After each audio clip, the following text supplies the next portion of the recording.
Welcome, everyone. My name is Helen, and I'm a volunteer with the Spiritist Society of Melbourne, and I'm also a student of the Spiritist philosophy. And today I'll be sharing my understanding on the topic, words and attitude. And because I'm a student of the Spiritist philosophy, what I'm going to share today is my current knowledge on the topic and my understanding on the Spiritist philosophy. As we know that because we're in different developmental stages, spiritual developmental, it might be that my ideas differ slightly from other people that are also studying this philosophy. Okay? So words and attitude. Do you agree with the saying that actions speak louder than words? Have you ever heard this saying that actions speak louder than words? And do you agree with that?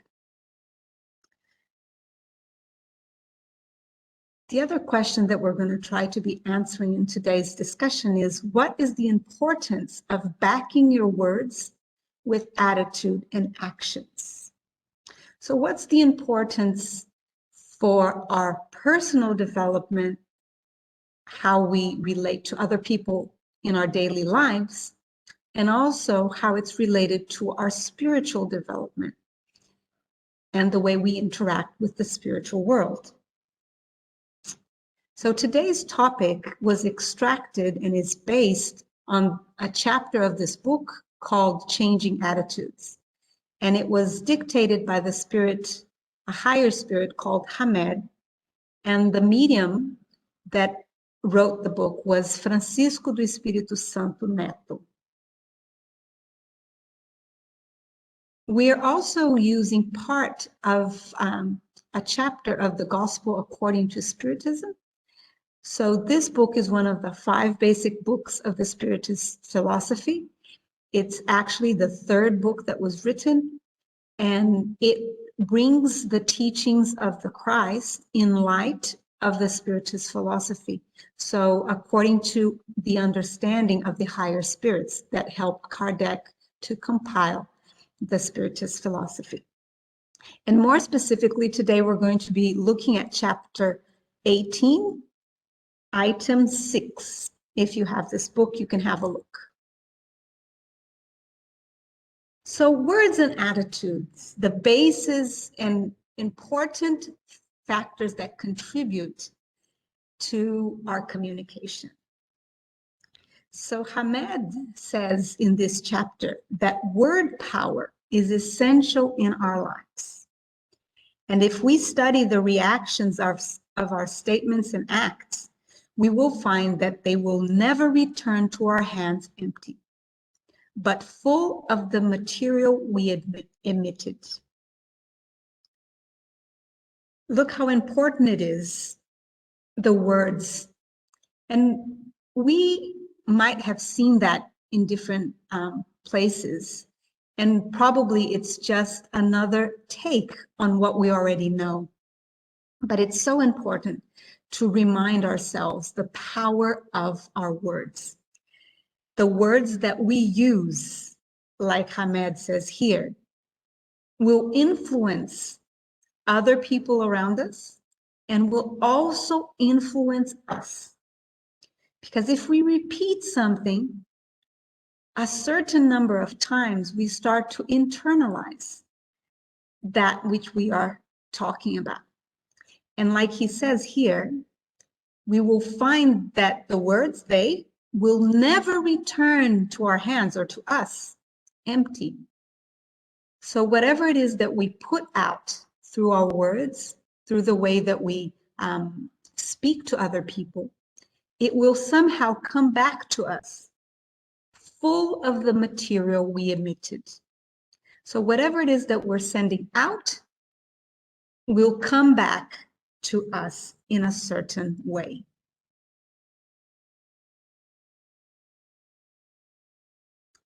Have a look at this photo. Behavior researchers say that since childhood, all of us receive from communication a greater or a smaller amount of psycho-emotional development. So depending on our caregivers, I'll stop there and then I'll continue. Depending on our caregivers, communication that we perceive around us as a child will influence to a greater or smaller amount in our psycho-emotional development.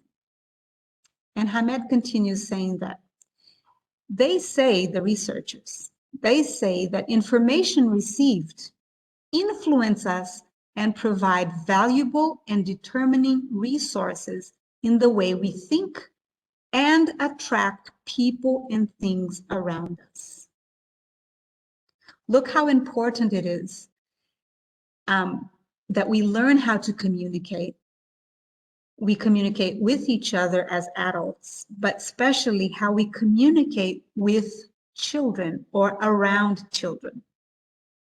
And we're going to see that in communication, we have the words, we have the attitudes, there's subliminal messaging or subliminal communication, which are things that we don't say, but we express in a certain way. And it might be a way that we look, a sigh, or it might be a gesture. It might be a movement of hands. It might be our body getting tense or our posture. So all that will communicate silently, unconsciously, and subconsciously to our child. So we have to understand ourselves better so we can better relate to others around us. And in this situation, he's focusing on children. And I found this very important, that the information that we receive will influence and provide valuable and determining resources in the way we think. And by the way we think, we attract people and things around us.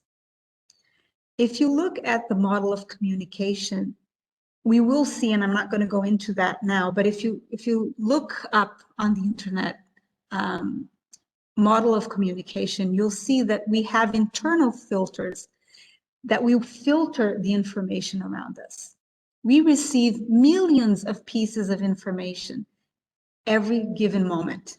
So it might be information regarding the temperature, for example, I'm sitting. So the seat, I don't even have conscious that I'm sitting. That's not something that goes through my mind, but still my body is registering that. So in order for us to be sane, our minds filter the information. And the way that it's filtered depends on what we have inside. So it's our beliefs, our experiences, things that we might distort and change the meaning. And that's what we're going to see here. And that's the importance of words and attitudes. So the mechanism that involves communication divides into three basic characteristics of human experience, which is the perception or sensitivity to absorb the information. So that's the first thing. Something happens or not. Say I'm sitting around here, I might perceive things in my environment, information, or if there's someone with me, the way they communicate. The second, after we perceive or we absorb a piece of information, that information is going to be processed internally. And we will interpret and understand that information depending on what? What do you imagine will influence that? Depending on what we have inside us, which is our beliefs, our convictions, the way that we think, experience that we have lived. All that is going to contribute when that piece of information is evaluated. And the last phase, this is very simplified, okay, is the expression of the words or attitudes, or the attitudes given. And look at what he says, expression of words or attitudes based on our emotional reactions provoked by the way we integrate the message. So it doesn't depend on the message itself. So the way we express or we react through words and attitudes is based on our emotional reaction to the way we integrate the message. So that's something that we hear a lot, that it's not what happens to you, isn't it? It's how you respond to what happens to you. And the way you respond to what happens to you depends on internal factors. And the more conscious you are, the better you will be able to deal with that. And the less unconscious your reactions will be.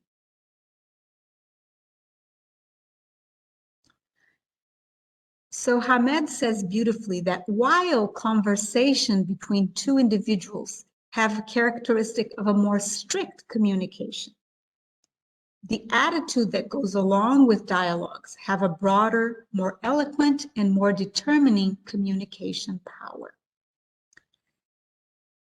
So although we are speaking certain words, according to Hamed, that's a very strict communication because it's just the words that you're hearing. But the attitude that goes along with that dialogue, so it might be the way that your body behaves or what happens afterwards or how you behave after that, it has a broader, more eloquent, and more determining communication power. So actions, they speak louder than words because of that. Because we are capturing tons of information beyond the words that are being said.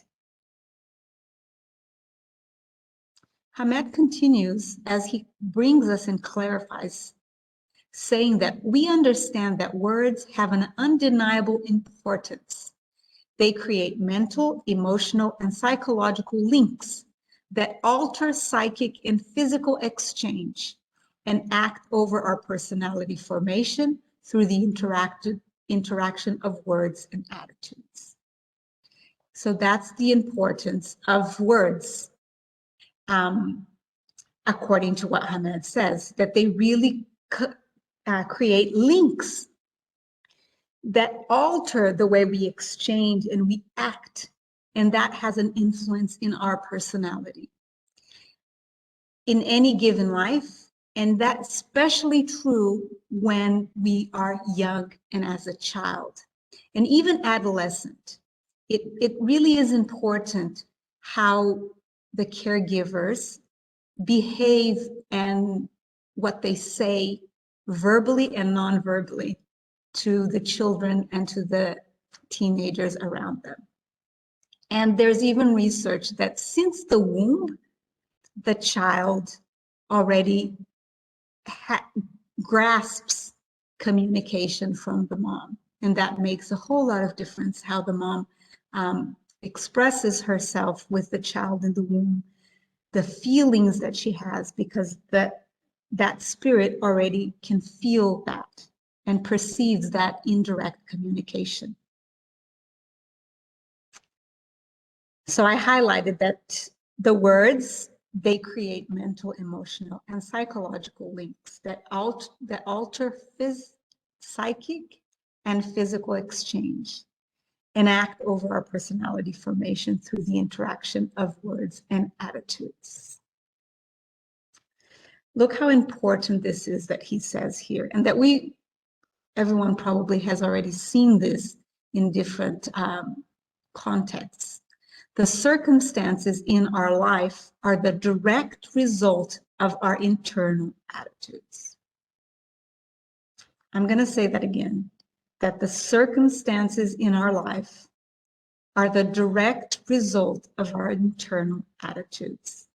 So our attitudes influence the circumstances in our lives. And because of that, he continues saying, we need to pay attention to the contents of information we receive. not only direct messages, but the ones we absorb from symbolic, unconscious, and subliminal contents in the so-called form of communication beyond conventional communication. So that's what we were talking about in the beginning, that communication is much more than words. It's everything that involves the way one being is transmitting a message to the other. And it might be that we're saying something with our words, but we are demonstrating something different with our attitudes. And that's where we're sending unconscious or subconscious subliminal messages through the way we're not saying, but we are demonstrating somehow. Okay, so that's what he calls communication beyond conventional communication. So this is very important. We can't change the past. So we can't go back to our childhood and change our childhood. However, what Hamed recommends is that if needed, let's reformulate the communication or attitudes we received from childhood. So it is our task to reparent our inner child, to teach our inner child, or the aspect of us that still didn't develop fully because it's caught up in a childhood drama inside us. So it's our duty, so it's our responsibility, I wouldn't say duty, it's best responsibility, to reformulate that, because now we know better. And Hamed continues, if they were strict or rude, if we were humiliated with constant negative, repetitive, and depreciative messages, they might be the reason for our feeling of inferiority, rejection, and compulsory aggression. So it might be that this is the cause, but that does not mean that it cannot be changed. Since now we are developing and learning, we can take that into our hands and take full responsibility for ourselves as adults and change that and reformulate the communication that we had when we were children. And it might be that that communication still shows up as an inner voice. Sometimes I see that in myself, that I can hear clearly either one parent or another of mine saying things to me, which they're not here. One is already in the spiritual world, the other is still incarnated, but still I can hear that. And that doesn't really exist anymore. It's just a voice in my head repeating that. So we can question that voice and we can change the way we think. We can use our words internally. Look at this. This is very powerful. Hamed says that we have to change that inner dialogue, because dialogues are thoughts that vocalize and create energy fields inside and around us. So up to here, up to this point, what we discussed is interactions between us and other people, and us and other people being children. And also in this point, talking about interactions and words that we say to ourselves. So it's words and attitudes towards others, with special care to children and adolescents, but words and attitudes that we have towards ourselves as well. Because these dialogues, internal dialogues, are thoughts that are vocalizing in our head in this situation when we're talking to ourselves. And they create energy fields, both inside and around us. And we have to pay attention to that if we want to truly transform. And what about when we're communicating with the Creator and with the spiritual world? Would words be all we need? So when communicating with other incarnate beings, we know that we have to align words and attitudes. Would it be different when we're praying, for example, or when we are elevating our thoughts and connecting with our spiritual mentors and asking them something? Would it be different? Would simple words be enough? So if we look at Matthew, you can also find this in the Gospel According to Spiritism, like I said, in chapter 18, and the item 6. But you can find that in Matthew 6:7, when Jesus says that when you pray, do not keep babbling like pagans, for they think they will be heard because of their many words. So in the past, and even nowadays, some people think that the more they say, the more powerful the prayer might be. But we're going to see that actually the Christ brought us in another passage that isn't quite right. And Hamed says that a prayer that is just words doesn't have the same strength as one structured in concrete feelings and firm internal attitudes. Isn't that beautiful? That, you know how some people say, oh, that person has a powerful prayer. So probably because their prayer is aligned with their feelings and a firm internal attitude. And we're going to see what that looks like as well.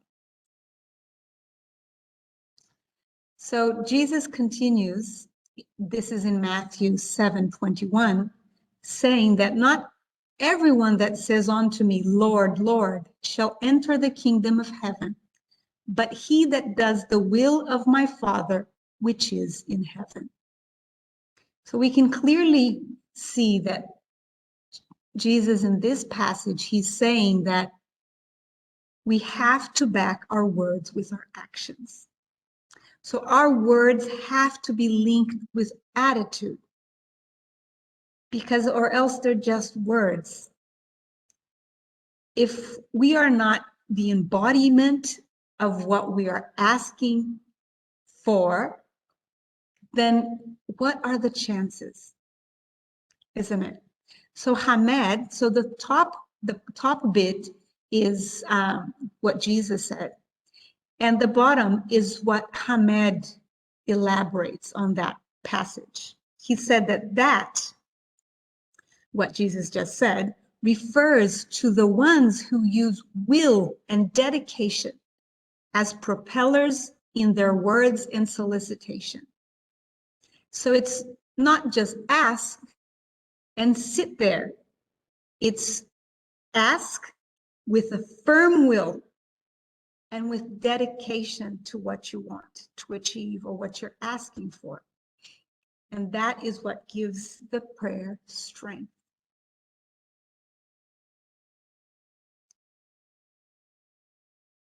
So words are sound filaments filled with feelings, and our attitudes are results of the expressions that we were internalized and determined by our mental behavior.